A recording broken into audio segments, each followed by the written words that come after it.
We do not expect the number of people being displaced to stop. More assistance is needed. The conflict is raging. Families lose everything because of the shelling, the fighting, the bombing.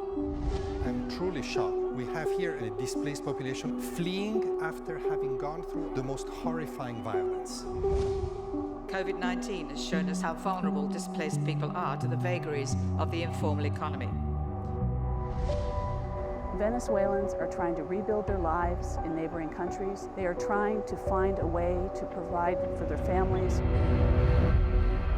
82.4 million people worldwide are forcibly displaced, a devastating tally and the highest on record.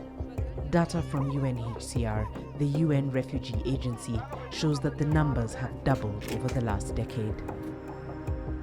Beyond the numbers lies a human tragedy. Despite a global pandemic, people continued to flee persecution, human rights abuses, and deadly conflicts. 26 million people have crossed borders to find safety. 48 million are displaced within their own countries. Several crises have persisted for years. Some are new, others are re-emerging. والله أنا زي ده ما عرفت عنه لكن اللي بيشوفوا هو عملوا كان في ماتوا شديد ماتوا والله أي ماتوا قالوا بعد ده قالوا يلا طلعوا مش أي محل كله طلع أي والله. Tens of thousands have fled from Ethiopia's Tigray region to Sudan since November last year. Millions more are internally displaced and in urgent need of assistance. Nadia, at 17 years old, has been a refugee all her life. Her father fled Afghanistan 40 years ago. In Pakistan, he works 12 hours a day selling rice so Nadia can go to medical school. He's my life. It's too much important to me. He's too much old, but still he's hardworking. He's dreaming that you should be a doctor. More than 2/3 of all refugees come from just 5 countries: Syria,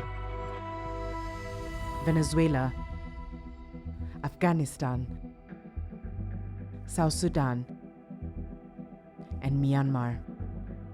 Among the most vulnerable of those forced to flee are children. 42% of the displaced are below the age of 18. A staggering 1 million have been born into a life of exile in less than 3 years.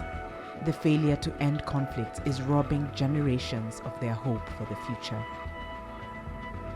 Syria's crisis stretched into its 10th year, while Afghanistan, Somalia, and Yemen are still hotspots.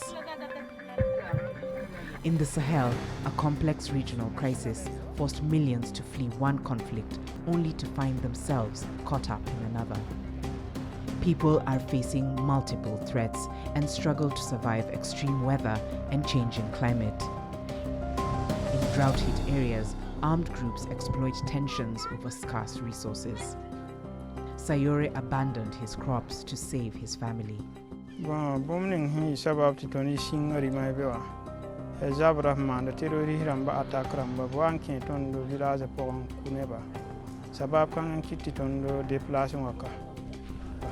2020 was an unprecedented year. The COVID-19 pandemic tested the world like never before. Even as infections start to slow in some countries, the threat of food insecurity and lost livelihoods brings new challenges. 86% of the world's refugees are hosted in low and middle-income countries. But there is a way forward. We must strengthen support for displaced people and the communities that host them. As the work of recovery begins, no one can be left behind.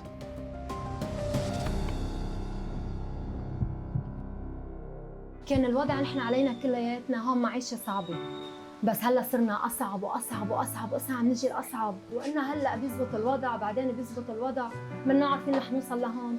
إجت الكورونا قعدنا على الأرض. Even in the most difficult of times, hope shines through. Despite her own struggles, Kaukab offered credit services to refugees in Lebanon who could not afford basic items.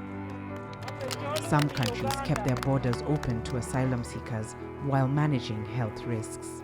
Refugees themselves were part of the response to COVID-19 in countries that took them in. On my side as a soap producer, first I decided to put on a lower price so that each and everyone will be able to afford the soap.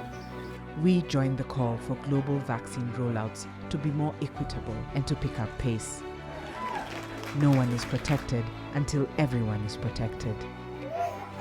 UNHCR continues to deliver assistance to those that need it the most, helping millions of people despite the challenges of the global pandemic. Even as insecurity and displacement persist at a truly alarming rate, solidarity for refugees, internally displaced persons, stateless people, and the communities that welcome them is more vital now than ever. But above all, peace must become a priority once more.